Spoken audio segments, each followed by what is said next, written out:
biggest issues we're working on as Americans for Prosperity is criminal justice reform. And I know that's something that's not always been in the wheelhouse of the lower taxes, less government organization that we were of the past, but we've been adjusting our mission statement so that we are focused more on breaking down barriers that help everyone. So with that, we firmly believe that once someone's paid their debt to society, that we should help them rejoin our society and be an active member of our community and restore some opportunities that were previously lost to individuals with a criminal record. So among the many criminal justice reform items that we'll be working on this year, we're working on bail bond reforms, alternative sentencing, ending overcriminalization, expanded access to vocational and educational programs for people that are incarcerated, driver's license and voting rights restoration process that is attainable and aligns personal responsibility with the ability to pay. So those are the big ticket items. That's probably where we're going to spend 30% of our time at the legislature. Educational freedom, again, that remains a top priority for Americans for Prosperity. We think that every child should have access to an amazing education, and that can take a lot of different forms. That can be a public school, it can be a private school, a charter school, a homeschool. And so unlike vouchers of the past that we've also been supportive of, we are supporting ESAs this year because we think that that gives the broadest possible education freedom with the parent acting as the stopgap. So the money goes directly to the parent.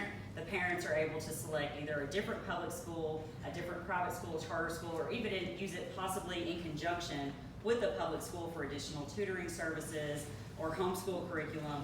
We're still working out all the details on that one. I know it's a little controversial, and I don't fully expect that that's going to be one this year, but we're going to continue pushing for educational freedom for everyone, not just low-income children, not just kids in a failing school district. Every single student should have excellent education. So with that, government transparency. Now, we've talked a lot about this in recent weeks. There's been a lot of news in the Nashville area about the Amazon tax incentive. So we are really pushing for increased government transparency around tax incentives. We've actually got some sample legislation that we're working on called the FACTS Act, and it's the Fairness, Accountability, and Clarity in Tax Subsidies. So currently, right now, as a fiscal year, not right now, as a fiscal year 17, we allow for a variety of different tax incentives, and that information is not necessarily open to the public. The only thing that we actually know is what the total figure that is owed is. So for fiscal year 2017, between the industrial machinery tax credit and the job tax credit, we had nearly $1 billion promised to private companies in our state that has yet to be paid. And it can roll over year for up to 15 years. So considering that our state budget is $37.5 billion, if $1 billion of it is basically sitting in a reserve that we've agreed to pay to a private company, we should really get our hands on the reins for transparency and accountability. And so we're hoping that everyone will work with us on this issue in particular. I think that's something that is attainable. And I think that across party lines, everyone should agree that transparency is for the government and privacy is for the people, and that's definitely something that we want to work on together. So healthcare innovation, healthcare remains a driving force for a lot of Tennesseans. We have people that need access to care, and our viewpoint on this is that the free market is going to be the best solution. So we would ultimately like to end certificate of need, which is basically hospitals, different service providers have to request a certificate from the government in order to operate and show that there's actual need in that area. And so we're pushing to end that so that you could have a hospital across the street from another hospital, and it's happened in plenty of other states, and what we've seen in these other states is it actually drives down costs and it increases the quality of care because they have to compete. So ending the certificate of need, that's not going to happen overall next year immediately. I think the one thing that we might possibly be able to tackle in that area is ending CON for people in hospice care and for also skilled home health care. Because it's actually a situation, if you have a parent or you have someone that has Alzheimer's, you have to have a bunch of different service providers because you cannot have just one service provider. If you have someone that's doing the in-home care that's not skilled care, as in changing out oxygen tanks or testing blood, any of those skilled items from a nurse.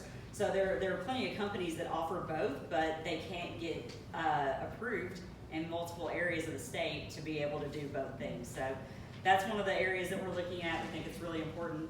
And expanding scope of practice. This is for nurses in particular, so especially in rural areas. I know most of you guys are actually in Knoxville proper, but if you're further out, you know that having folks actually be able to, you know, having access to a local doctor is a problem in some areas. The more rural you are, if there's not a hospital around, if there's not an emergency care center around, you know, you have to have health care. So we think by expanding scope of practice and allowing nurses, and I know, again, we like controversial items. We just have this broad vision of things that, you know, we think are gonna make lives better for everyone else, and that's why we push for these policies.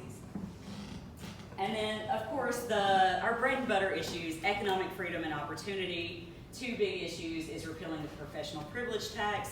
This tax was passed years ago as a compromise to the state income tax fight.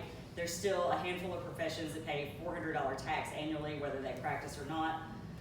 We could get into the whole debate about whether or not they should be paying the tax, but we've pretty much decided as a state we're going to tax sales of items instead of income of people.